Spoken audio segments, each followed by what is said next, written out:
ಕರ್ನಾಟಕ ಪ್ರದೇಶ ಬಂಜಾರ ಸೇವಾ ಸಂಘದ ವತಿಯಿಂದ ಬೆಂಗಳೂರಿನ ಬಂಜಾರ ಭವನದಲ್ಲಿ ಡಾಕ್ಟರ್ ಬಿಆರ್ ಅಂಬೇಡ್ಕರ್ ಹಾಗೂ ಶ್ರೀ ಸಂತ ಸೇವಾಲಾಲ್ ಜಯಂತ್ಯೋತ್ಸವ ಮತ್ತು ಸಂಘದ ನೂತನ ಕೇಂದ್ರ ಕಚೇರಿ ಉದ್ಘಾಟನೆಯ ಜೊತೆಗೆ ತಿರಂಗ ಯಾತ್ರೆ ಹಾಗೂ ಸಾಧಕರಿಗೆ ಪ್ರಶಸ್ತಿ ಪ್ರದಾನ ಸಮಾರಂಭವನ್ನು ಉಪಸಭಾಪತಿಗಳಾದ ರುದ್ರಪ್ಪ ಮಾನಪ್ಪ ಲಮಾಣಿ ಅವರ ಅಧ್ಯಕ್ಷತೆಯಲ್ಲಿ ಆಯೋಜಿಸಲಾಯಿತು. ಇನ್ನು ನಡೆದ ಕಾರ್ಯಕ್ರಮದಲ್ಲಿ ಸಂಘದ ಪದಾಧಿಕಾರಿಗಳು ಹಾಗೂ ಗಣ್ಯರು ಮಾತನಾಡಿ ಕಾರ್ಯಕ್ರಮದ ಬಗ್ಗೆ ವಿವರಿಸಿದರು.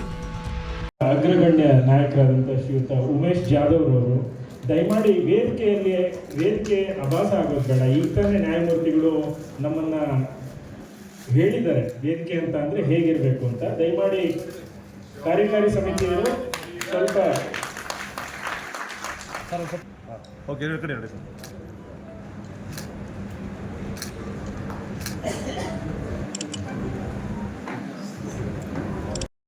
ಒಂದು ದಿನ ತಮ್ಮ ಲೈಫನ್ನೇ ಹಾಳು ಮಾಡ್ಕೊತಾರೆ. ಅದು ಹೇಗೆ ಅಂದರೆ ಒಂದು ಗಾಢವಾದ ಕತ್ತಲು ಅಂದರೆ ರಾತ್ರಿ ಅಲ್ಲಿ ಒಂದು ದೀಪ ಉರಿತಾ ಇರ್ತದೆ.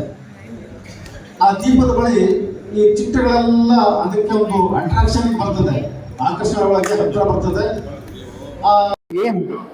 ಇವತ್ತಿನ ದಿವಸ 8/6/2021 ಬೆಂಗಳೂರಿನಲ್ಲಿ ನಮ್ಮ ಬಂಜಾರ ಭವನ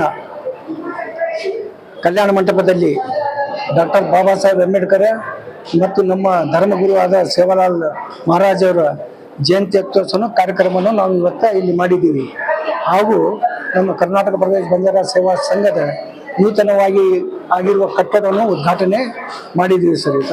ಈ ಸಂದರ್ಭದಲ್ಲಿ ಎಲ್ಲ ನಮ್ಮ ರಾಜ್ಯಾದ್ಯಂತ ಗಣ್ಯ ವ್ಯಕ್ತಿಗಳು ಬಂದಿದ್ರು. ನಮ್ಮ ಕರ್ನಾಟಕ ಪ್ರದೇಶ ಬಂಜಾರ ಸೇವಾ ಸಂಘದ ಅಧ್ಯಕ್ಷರಾದ NR ನಾಯಕ್ ಅವರು ಬಂದಿದ್ರು. ಮತ್ತು ನಮ್ಮ ಮಾಜಿ MP ಮತ್ತು ಈಗ ಹಾಲಿ ಆಲ್ ಇಂಡಿಯಾ ಬಂಜಾರ ಸೇವಾ ಸಂಘದ ರಾಷ್ಟ್ರದ ಅಧ್ಯಕ್ಷ ಆದ ಶ್ರೀಮಾನ್ ಡಾಕ್ಟರ್ ಉಮೇಶ್ ಜಾಧವ್ ಅವರನ್ನು ಬಂದಿದ್ರು. ಮತ್ತು ಮೇಲಾಗಿ ಸಿದ್ದನಾಯಕರು ಇದ್ರು. ಸಾಕಷ್ಟು ಜನರಿದ್ರು. ಪ್ರೋಗ್ರಾಮ್ ಮಾತ್ರ ಒಳ್ಳೆ ಕಾರ್ಯಕ್ರಮ ಆಗಿದೆ. ಎಲ್ಲ ರೀತಿಯಿಂದ ಆಗಿದೆ. ಮೇಲಾಗಿ ಇಲ್ಲಿಂದ ನಾವು ತಿರಂಗ ಯಾತ್ರಾನು ನಮ್ಮ ಡಾಕ್ಟರ್ ಬಾಬಾ ಸಾಹೇಬ್ ಅಂಬೇಡ್ಕರ್ ಮುಖ್ಯವಾದದ್ದಂದ್ರೆ ಸಂತ ಸೇವಾಲಾಲ್ ಜಯಂತಿ ಮತ್ತು ಅಂಬೇಡ್ಕರ್ ಜಯಂತಿಯನ್ನು ಆಚರಣೆ ಮಾಡಬೇಕು. ಜೊತೆಗೆ ಮುಖ್ಯವಾಗಿ ನಮ್ಮ ಸಂಘದ ಪ್ರಧಾನ ಕಚೇರಿಯನ್ನು ಪ್ರಾರಂಭ ಮಾಡಬೇಕಾಗಿತ್ತು. ಆ ಉದ್ಘಾಟನೆ ಮಾಡಲಾಗಿದೆ.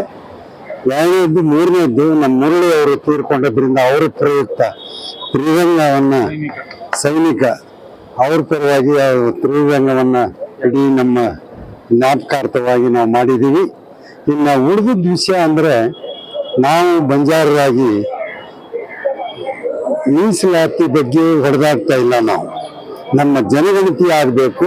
ನಾವೆಲ್ಲ ಗುಡ್ಗಾಡು ಪ್ರದೇಶದಲ್ಲಿದ್ದೀವಿ. ಆ ಗುಡ್ಗಾಡದ ಪ್ರದೇಶಕ್ಕೆ ಹೋಗಿ ಆ ಜನಗಣತಿನ ಸರಿಯಾಗಿ ಮಾಡಿ ಅಂತ ನಾವು ಕೇಳ್ಕೊಳ್ಳೋದು ಮುಖ್ಯವಾಹಿನಿ ಮುಖಾಂತರ. ಇದು ಒಂದನೇದು. ಎರಡನೇದ್ದು, ನಮ್ಮಲ್ಲಿ ನಮ್ಮ ಜನಾಂಗದಲ್ಲಿ ಇಬ್ಬರು IAS ಮತ್ತು IFS ನಲ್ಲಿ ಅವರು ಸೆಲೆಕ್ಟ್ ಆದ ನಮ್ಮ ಕರ್ನಾಟಕ ಪ್ರದೇಶ ಬಂಜಾರ ಸೇವಾ ಸಂಘ 1969 ಸ್ಥಾಪನೆಯಾಗಿ ಈಗ ನಾವು ಇವತ್ತಿನ ದಿವಸ ಮಾಡಿರ್ತಕ್ಕ ಕಾರ್ಯಕ್ರಮದ ಬಗ್ಗೆ ಮಾತ್ರ ನಿಮ್ಗೆ ಹೇಳ್ತೀನಿ ನಾನು. ಈ ತಿರಂಗ ಯಾತ್ರೆ ಇಂದ ಹೇಳು ನಮ್ಮ ಯೋಧರು ತಿರೋಬಿಟ್ರು ಪಾಪ. ಅಲ್ಲಿ ಸುಮಾರು ನಾಗರಿಕರು ಅವರು ಕೂಡ ಸುಮಾರು 26 ತಿರೋಬಿಟ್ರು. ಅಲ್ಲಿಂದ ನಮ್ಮ ಜನಾಂಗದ ವೀರ ಯೋಧ ನಮ್ಮ ಮುರಳಿ ತಿರೋಬಿಟ್ರು. ಈ ಒಂದು ಇದಕ್ಕೋಸ್ಕರ ನಾವೇ ಮಾಡ್ತೀವಿ ಅಂಬೇಡ್ಕರ್ ಜಯಂತಿ, ಸೇವಾಲಾಲ್ ಜಯಂತಿ, ಈ ಒಂದು ತಿರಂಗ ಯಾತ್ರೆ ಸಂಘದ ನಮ್ಮ ನೂತನ ಪದಾಧಿಕಾರಿಗಳ ಜಿಲ್ಲಾ ಪದಾಧಿಕಾರಿಗಳ ಕಾರ್ಯಕ್ರಮ. ಇಲ್ಲಿ ಬನ್ನಿ ಸರ್, ಒಂದ್ ನಿಮಿಷ ಬನ್ನಿ. ಇಲ್ಲ, ಅವ್ರು ಮಾತಾಡ್ತಾರೆ.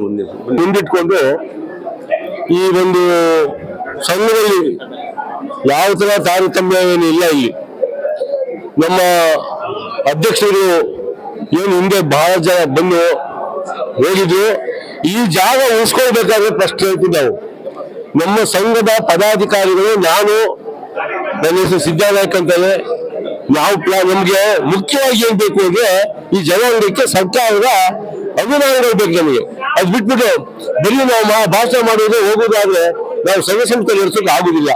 ಅದರಿಂದ ಈಗ ಈ ಮಾಧ್ಯಮದ ಮೂಲಕ ನಾನು ಏನು ಹೇಳ್ತೀನಿ ಸರ್ಕಾರಕ್ಕೆ ಅಂದ್ರೆ, ನಮಗೇನು ನೀವು ಬಂದು ಉದ್ಘಾಟನೆ ಮಾಡುವಾಗ ಬಂಜಾರ ಭವನ ಉದ್ಘಾಟನೆ ಮಾಡುವಾಗ ನೀವು ಏನು ಆಶ್ವಾಸನೆ ಕೊಟ್ಟಿದ್ರಿ, ಮುಖ್ಯಮಂತ್ರಿಗಳು, ಉಪಮುಖ್ಯಮಂತ್ರಿಗಳು, ಸಮಾಜ ಕಲ್ಯಾಣ ಸಚಿವರು ಏನು 8 ಕೋಟಿ ಬಿಡುಗಡೆ ಮಾಡ್ತೀವಿ ಅಂತ ಹೇಳಿದ್ರಿ, ಅದು ಸರ್ಕಾರದ ಹಂತದಲ್ಲಿಯೇ ಅದು ಖಂಡಿತ ಮಾಡ್ಕೊಡ್ಬೇಕು.